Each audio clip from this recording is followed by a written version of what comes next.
Hello guys, कैसे हैं आप लोग। सबसे पहले आप सभी को दिवाली मुबारक। आज इस वीडियो के थ्रू मैं आपको बताने वाला हूं दैट जो ये स्टॉक मार्केट ऑपरेटर्स होते हैं, मैनिपुलेटर्स होते हैं, वो आपके और मेरे जैसे लोगों को किस तरह से फंसाते हैं एंड किस तरह से उनके पैसे लूटते हैं। ये आईपीओ स्पेशल होने वाला है, कहीं मत जाइए, इस चैनल को सब्सक्राइब कर लीजिए। इस वीडियो को बनाने के लिए मैं काफी लंबे टाइम से सोच रहा था, बट इस वीडियो को मैं इस टाइम पर इसलिए बना रहा हूं बिकॉज मुझे लगता है दैट अभी अभी ये खेल एक कंपनी के अंदर हुआ है। कंपनी का नाम है प्लाजा वायर्स लिमिटेड। रिसेंट में ही इस कंपनी का आईपीओ आया था एंड मुझको लगता है दैट इस कंपनी के अंदर जो आपके और मेरे जैसे शेयर होल्डर्स हैं, आपके और मेरे जैसे जो लोग हैं, उनको फंसाया गया है, उनके पैसे लूटे गए हैं। कैसे, मैं आपको समझाता हूं। इस कंपनी का आईपीओ रिसेंट में ही आया था। 51 रुपीज से 54 रुपीज का प्राइस बैंड था एंड इसके हिसाब से जो इस कंपनी की टोटल मार्केट कैपिटलाइजेशन थी वो सिर्फ 236 करोड़ रुपए की थी। कंपनी का आईपीओ आया, अच्छा रिस्पांस मिला एंड बाद में इस कंपनी के शेयर की 40% के प्रीमियम पर लिस्टिंग हुई। जो ऑपरेटर्स होते हैं, मैनिपुलेटर्स होते हैं, उनको इसी तरह की कंपनी चाहिए होती है। नॉर्मली वो एक छोटी कंपनी को टारगेट करते हैं, उसके प्राइस को बहुत ऊपर तक ले जाते हैं। आपके मेरे जैसे लोगों को उस कंपनी के शेयर को काफी ऊंचे प्राइस पर खरीदवाया जाता है एंड बाद में उस कंपनी के शेयर को डंप कर दिया जाता है एंड बाद में उस कंपनी का शेयर वो उस हाई लेवल पर पहुंचे उसके चांसेस बहुत कम होते हैं एंड अगर पहुंचता भी है तो उस प्राइस पर पहुंचने के लिए उस कंपनी के शेयर को सालों लग जाते हैं। प्लाजा वायर्स ये उनके लिए एक आइडियल कंपनी है। कैसे, मैं आपको बताता हूं। कंपनी का आईपीओ वो 51 रुपीज से 54 रुपीज के प्राइस बैंड पर आया था। कंपनी की मार्केट कैपिटलाइजेशन सिर्फ 236 करोड़ रुपए की थी। आप इस कंपनी का शेयर होल्डिंग पैटर्न देखो। इस कंपनी के अंदर प्रमोटर्स वो अप्रोक्सीमेटली 70% के शेयर होल्ड करते हैं। एफआईआईज, डीआईआईज ये इस कंपनी के अंदर 17% के शेयर होल्ड करते हैं। गवर्नमेंट इस कंपनी के अंदर 1% के शेयर होल्ड करती है। तो जो इसके अलावा जो शेयर होल्डर्स बचे वो सिर्फ 12% रह जाते हैं। माइंडेड 88% ये ऐसे शेयर होल्डर्स हैं जो शेयर्स को इजीली कभी नहीं बेचते, उनके ऊपर काफी सारी रिस्ट्रिक्शंस भी होती हैं एंड वो डे टू डे ट्रेडिंग तो बिल्कुल भी नहीं करते। तो एक किस्म से इस कंपनी के अंदर जो ट्रेडिंग के लिए शेयर्स बचे वो कितने बचे, सिर्फ 12%। एंड 12% 236 करोड़ रुपए का कितना होता है, वो 30 करोड़ रुपए से भी कम होता है। 30 करोड़ रुपए स्टॉक मार्केट के अंदर कोई बहुत बड़ा अमाउंट नहीं होता है एंड इस कंपनी के अंदर वो 30 करोड़ 28 करोड़ रुपए टू बी प्रिसाइज वो 5000 से भी ज्यादा लोगों के अंदर डिवाइड हुए हैं। यही रीजन है दैट ऑपरेटर्स के लिए ये कंपनी एक आइडियल कंपनी बन जाती है शेयर प्राइस को मैनिपुलेट करने के लिए। अब 30 करोड़ तो टोटल कैपिटल है जिसको आपको इन्फ्लुएंस करना है। उसके लिए अगर आपके पास 5, 10, 15 करोड़ रुपए भी हैं तो आप इजीली इस कंपनी के शेयर को किसी भी डायरेक्शन में मूव कर सकते हो। आप इस कंपनी की शेयर प्राइस मूवमेंट देखो। लिस्टिंग 40% के प्रीमियम पर हुई, उसके बाद इस कंपनी के शेयर ने कंटिन्यूसली 17-18 अपर सर्किट्स लगाए हैं। माइंडेड जैसे ही किसी कंपनी के शेयर में अपर सर्किट लगता है तो जो उस कंपनी के शेयर होल्डर्स होते हैं जो पहले उस कंपनी के शेयर को बेचना चाह रहे होते हैं वो अपने डिसीजन को डेफर कर देते हैं, कैंसिल कर देते हैं।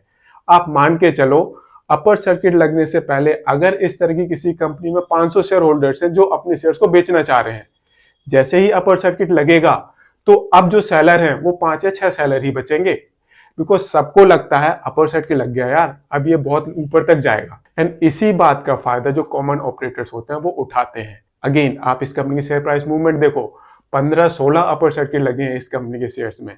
ऑपरेटर्स जानबूझ के 1-2 दिन अपर सर्किट्स को ब्रेक करते हैं ताकि वो नॉर्मल आपके और मेरे जैसे शेयर होल्डर्स को एक अपॉर्चुनिटी देने की कोशिश करते हैं कि भैया इस कंपनी के शेयर को खरीद लो बिकॉज ये तो ऊपर ही चलता जा रहा है। यही रीजन होता है दैट कंपनी का शेयर वो अपर सर्किट में ओपन होता है, ड्यूरिंग द डे वो अपर सर्किट ब्रेक होता है, कई बार लोअर सर्किट भी लग जाता है, but at the end of the day उस कंपनी के शेयर वो वापस अपर सर्किट में लग जाता है एंड वो फिर से काफी सारे ट्रेडिंग सेशन में अपर सर्किट ही लगा रहा होता है।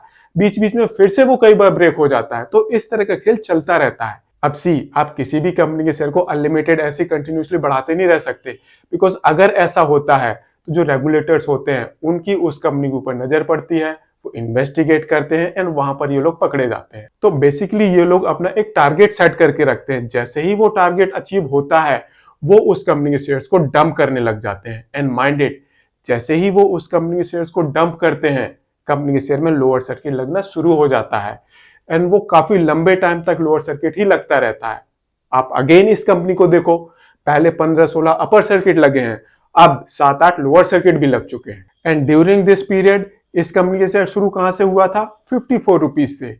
हाई कितना बनाया इस कंपनी के शेयर ने?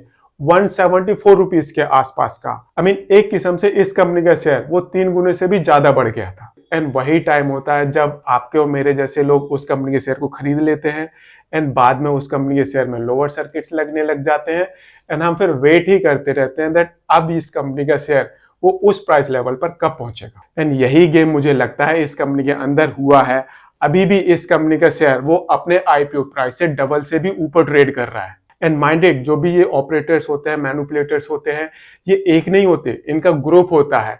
ये एक प्रॉपर रिकंसिलेशन बना के रखते हैं एंड ये ऑफ मार्केट भी सेटलमेंट करते हैं दैट यस इतने में आपने खरीदे, इतने में आपने बेचे, इतना हमने प्रॉफिट कमाया एंड इतना आपका आपका हिस्सा हो गया। एंड यही रीजन है दैट मुझे लगता है दैट प्लाजा बायर्स के अंदर ये बहुत बड़ा खेल हुआ है। आपके और मेरे जैसे लोगों को इस कंपनी के शेयर महंगे रेट पर खरीदवाए गए हैं एंड अब इस कंपनी के शेयर में कंटिन्यूसली लोअर सर्किट्स लग रहे हैं। तो अब क्वेश्चन आता है, आपके पैसे बर्बाद ना हो, आप इस तरह के ट्रैप में ना फंसो, तो आपको क्या करना है? आपको कुछ बड़ी सिंपल बातों का ध्यान रखना है। सबसे पहला पॉइंट है दैट जो भी आईपीओस आते हैं वो चीप वैल्यूएशन पर तो बिल्कुल भी नहीं आते, बिकॉज जो आईपीओस होते हैं उनको लाने में कंपनी की प्रोफेशनल्स हेल्प करते हैं, मर्चेंट बैंकर्स हेल्प करते हैं एंड उनको पता होता है कंपनी के शेयर्स मार्केट में हमें किस तरह से बेचने हैं। एंड ऑलमोस्ट सभी के सभी मर्चेंट बैंकर्स की जो फी होती है वो आईपीओ के प्रोसीड की एज अ परसेंटेज होती है। एंड यही रीजन होता है दैट जो कंपनी का आईपीओ आता है, नॉर्मली आपने देखा होगा दैट जो फ्रेश इशू कंपोनेंट होता है, जो उसमें 25% पोर्शन होता है, वो किस लिए होता है? वो नॉर्मली यूज होता है जनरल कॉर्पोरेट पर्पसेस के लिए। मोस्ट ऑफ द केसेस में वो 25% वो कंपनी की फी होती है जो वो डिफरेंट लोगों को पे कर रही होती है। दूसरा, अगर किसी कंपनी का आईपीओ आया, कंपनी छोटी है एंड उस कंपनी के शेयर में कंटिन्यूसली अपर सर्किट लगने लग गए, तो आप मान के चलो उस कंपनी के अंदर ऑपरेटर्स का खेल शुरू हो गया है। अगला पॉइंट, जो ये स्टॉक मार्केट है, ये बच्चों का खेल तो बिल्कुल भी नहीं है। इसमें सीधे पैसे इन्वॉल्व होते हैं एंड अगर पैसे नीचे चले गए दैट मीन सीधे सीधे आपके पैसे बर्बाद हो रहे हैं। एंड यहाँ पर इन्वेस्ट करने के लिए आपको प्रोफेशनल एडवाइस लेनी चाहिए। आपको हमेशा अपने इन्वेस्टमेंट कंसल्टेंट से जरूर कंसल्ट करना चाहिए। अगर वीडियो पसंद आया हो इसे लाइक शेयर जरूर करें एंड चैनल को सब्सक्राइब करें। Thank you.